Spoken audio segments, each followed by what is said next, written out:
Happy Friday!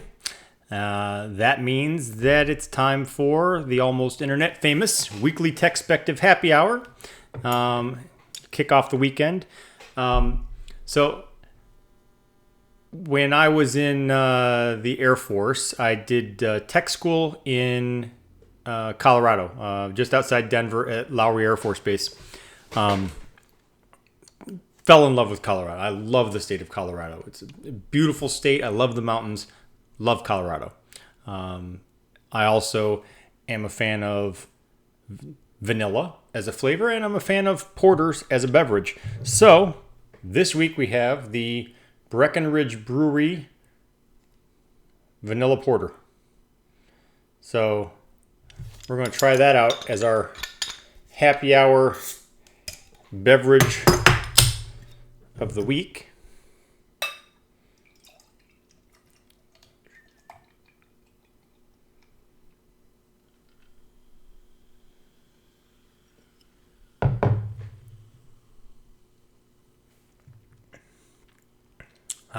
See, that's good stuff.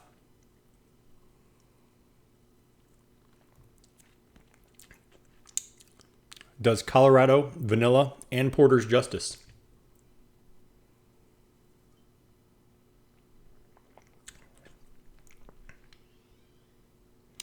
So let's talk about the week in tech.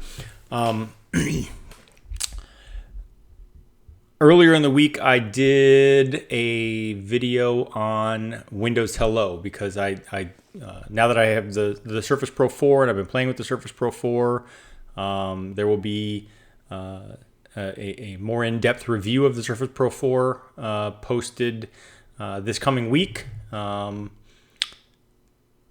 But one of the aspects of the Surface Pro 4 that's different than the Surface Pro 3 I had been using is that it has the camera capable of doing the facial recognition login using the Windows Hello feature in Windows 10. So I set that up and was amazed at how fast it is. In the blink of an eye, it logs me in. It recognizes my face and logs me in, and that would be impressive enough in and of itself. But what makes it more impressive is how discerning and how accurate the Windows Hello facial recognition is. You can't trick it with just a picture on a smartphone. In the video that I made, which you can go watch. In the video that I made of the Windows Hello in action, I tried that with a picture of myself on a smartphone, tried to trick it. Didn't work. I actually knew it wouldn't work because I'd already seen that they've done tests with identical twins using Windows Hello, and that Windows Hello is able to tell the difference between two identical twins and only log in for the appropriate one. So it's not just looking at your face and the image of your face. Windows Hello is doing a deeper, broader scan of your face in 3 dimensions. I don't even know all the science behind it. All I know is that it does a pretty deep analysis, and it manages to do it in a tenth of a second, 100th of a second. I mean, literally, I could lock the computer, look at the camera, and I keep looking over here because the Surface Pro 4 is off to my right. I could look at the camera, and before I could look back at the monitor, I would be logged in. It's amazing. And I think, honestly, I think it lives up to the promise of what Microsoft in their Windows 10 commercials, where they've got all the babies, and they talk about how these babies are going to grow up in a world where they don't know passwords and they can just log in with their smile. It sounds like a lot of hype. I mean, they've been talking about getting rid of passwords for 10 years or more. But this could actually do it. I mean, if all the computers had the Windows Hello feature, or even if it's not Microsoft, if everything had that level of facial recognition, you wouldn't need to log in with passwords. So I think it's pretty amazing. And you should go check out the video on the YouTube channel of the Windows 10, the Windows Hello feature in action. So then there was I wrote a post about the security debate in the wake of the attacks by the Daesh, ISIS terrorists in Paris. There was renewed debate about the value of encryption, or more precisely, the value of having a backdoor that allows intelligence agencies to bypass encryption so that they can intercept and analyze all communications back and forth. So, basically the claim on the intelligence side is the bad guys are using encryption, and therefore there's communications that are going on that they can't see, and therefore they can't protect us. For bonus points, you can throw Edward Snowden in there, and the intelligence claims are that Edward Snowden ruined everything because he shared secrets about how we gather intelligence, and basically, what's the word I'm looking for? Not taught, convinced, whatever. Basically gave the terrorists the heads up that they were being watched, and so now they use encryption, and we can't see what they're doing anymore. Well, there was a few problems with that whole narrative. Number one being that at the time of the debate, at the time that all this was starting to boil up again, there wasn't any real evidence that that was what happened. There's not any real evidence that, in fact, the Paris attackers used encrypted communication channels, and that's why intelligence didn't have any warning or didn't know about it. Second is this presumption that the terrorists don't understand encryption, and that they wouldn't use encryption if Edward Snowden hadn't said anything, which I disagree with. And in the article, I challenge that premise, because I'm like, they may not be the smartest people in the world, but they're smart enough to know that what they're doing is frowned upon, and that law enforcement and government intelligence and everyone in the world wants to spy and know what their next steps are, and they know enough not to just have that communication on Facebook without being told by Edward Snowden. So that's not a secret. Then there's the fact that even if the powers that be who want an encryption backdoor manage to be successful, even if they manage to create some sort of requirement that says that U.S. tech companies that create or distribute encryption tools and encrypted algorithms and encrypted communications have to have some sort of a secret universal backdoor for law enforcement and intelligence agencies to be able to decrypt and view that data or those communications. We can't force Daesh to use those tools. I mean, they can just create their own messaging tools. They can create their own messaging platform. They can create their own software with their own encryption algorithms, and they're not going to follow the rules.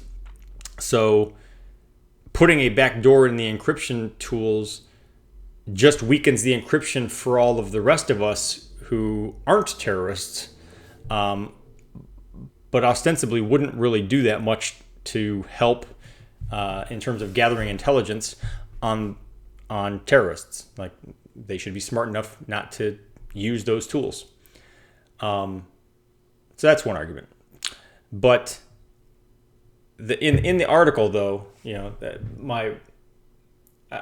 I see both sides of that debate. I from as a security professional, I understand the value of information sharing and intelligence gathering, and I understand that the more companies are able to freely exchange data with each other or with the government without worrying about violating privacy laws, the better off we might be. Because there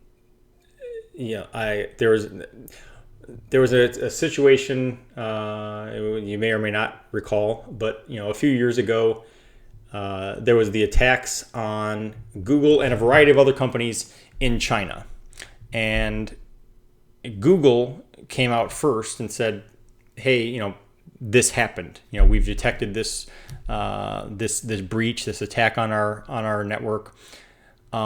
And when they did, a lot of other companies then followed suit and said, "Hey, you know what? We saw some suspicious stuff too, or we saw a breach too, and here's what we saw." And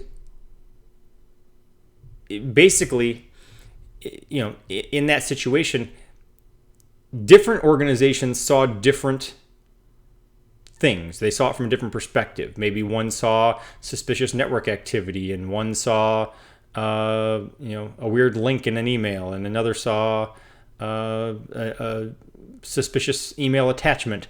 Whatever. They all had a different perspective, and I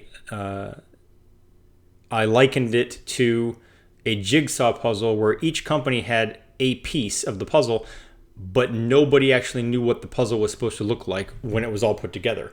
And unless those companies all share, and unless those companies all come together and say, well, here's my piece, and here's my piece, let's put these pieces together, and then you can get the whole picture. And you can say, okay, now I understand what this attack is, and where it's coming from, and what the goal is, and how it works. And information sharing between companies facilitates that kind of intelligence, that kind of what's the word I'm looking for? I'm not at a loss for words today. Anyway, you need that kind of information sharing is helpful from a threat intelligence perspective. But the flip side of that is the privacy side, and on the privacy side, we have constitutional rights. We have rules in place. We have there's a reason that we don't just allow the government to walk into my house and search for whatever it wants. There's a reason the Fourth Amendment exists, and the fear of terrorism in and of itself, I don't think justifies simply throwing out the Fourth Amendment and saying, hey, you know what, we're the government, we're going to monitor everything for your safety.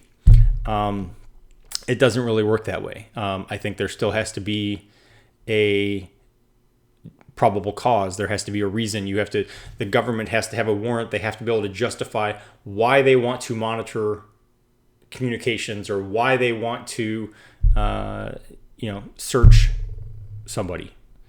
And I'm not an intelligence expert. I'm not I'm not necessarily an expert on any of these things. I just understand it from both perspectives, and I think that there's a need to find a balance of how much privacy are we willing to surrender in the hopes of having better security. And the problem, I think, with even posing that question is, okay, so I give up my privacy and I say, you know what, I have nothing to hide. Go ahead, monitor all the communications. There's no guarantee that actually will stop all attacks. I mean, maybe it will help, but since most of the stuff that is done in that realm, in defense, in homeland security and national security, since most of that is done in secret and you're not allowed to know what's going on, there's a fair chance we would never really know whether that information did help in preventing attacks. And, if and when there was another successful attack, then what?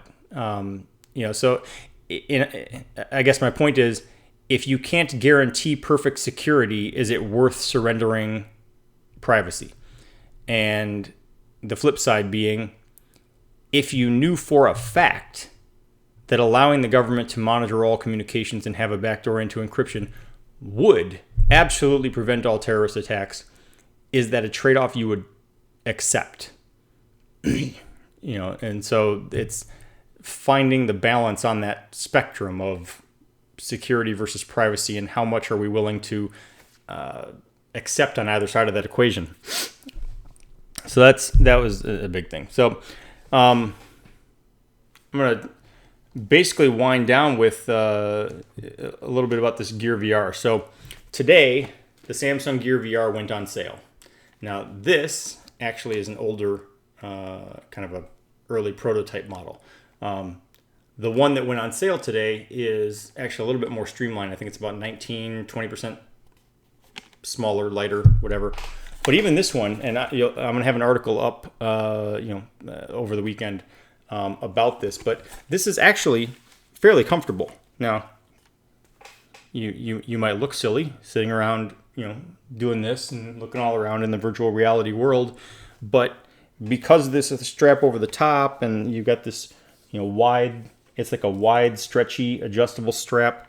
And the whole thing isn't that heavy in the first place, but whatever weight is there is really taken off by by the straps. And there's foam padding up against my face. So all in all, this might look kind of bulky and cumbersome, but it's actually fairly comfortable, at least for a while. I mean, if you were watching a full-length movie, it might get to be a bit much. But when I got this, when Samsung sent this to me to play with, I took it to my daughter's dance studio, and I was playing with it in the lobby while she was at dance. And when they were done, I let a bunch of the kids watch. There's a video, which you may have even heard of by now, but there's a video, and in the video you're like standing on a lake, you're like on the water, and then there's a train coming across the horizon, and then it comes right at you across the lake and kind of crashes into you, and next thing you know, there's birds, and then there's ribbons falling from the sky, and the whole thing is very surreal, but impressive. And the kids just wanted to do it over and over again. They're like, wait, I want to do that again so I can, look over in this way and see what was going on over there, or I want to look up and see what was going on over there. And again, you do look a little. It does look a little bit silly when you're wearing this and you're just standing in a room and you've got headphones in and this Gear VR thing on your face, and you're standing there going.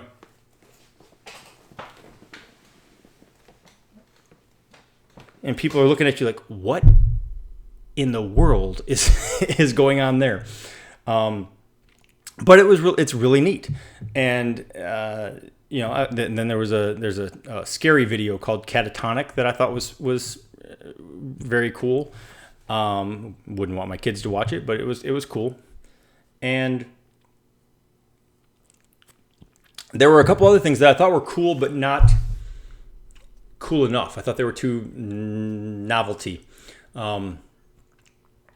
I don't remember the name of the show, but there's a television show where they like lip sync songs or something. They have stars on and then they lip sync songs.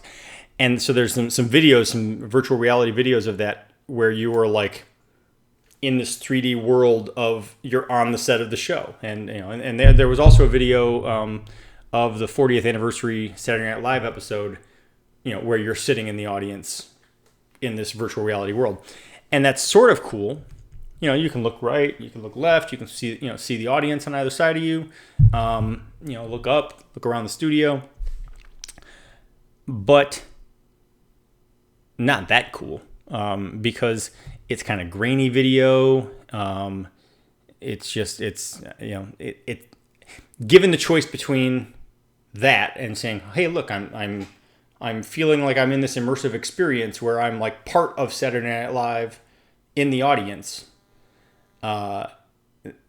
wasn't cool enough to make it worth the trade-off in quality of the video. So I would much rather just watch Saturday Night Live's 40th anniversary episode on a normal television and skip the VR. But I think that there's a lot of potential there. I think that there's a lot of really cool things you can do with virtual reality. I think that for a first generation, basically, stab at this is a very nice, and again, the one that actually came out with today is actually nicer than this, but this is a very good first stab. And it's $99, which isn't chump change, but it's also not very expensive for what it is. So I think that it's a good, it has a good chance to gain some sort of traction with the consumer market. So it'll be interesting to see what average people think when they start getting a hold of it, outside of like the tech reviewers. But it's I think it's very cool and promising, and we'll see. I think it has much more potential than the 3D fad that all the tech companies and movie theater production studios have been trying to cram down our throats for years or more. I never understood the 3D fad. I certainly never wanted to pay extra money at a movie theater for the 3D. I don't think it adds anything at all to the experience. But this, I think, has the potential to. I think virtual reality can do what 3D could not, at least for me. So I guess that's basically it for this week. I have a ton of reviews to do. So I mean, there's going to be. I'm literally surrounded right now by products that I'm reviewing that I need to get written up and posted on the site. So expect a lot of that. So look for a lot of reviews in the next week. I'm going to post this article about the Samsung Gear VR. I'm going to have a Surface Pro 4 review up in the next few days, and a bunch of other reviews. So if you have any burning tech questions you'd like me to answer, if you have any specific products or services that you want to know more about or you'd like to see reviewed, let me know. I'll see if I can get my hands on it and share what I can figure out with you. So cheers. Have a good weekend, and we'll talk to you again next week.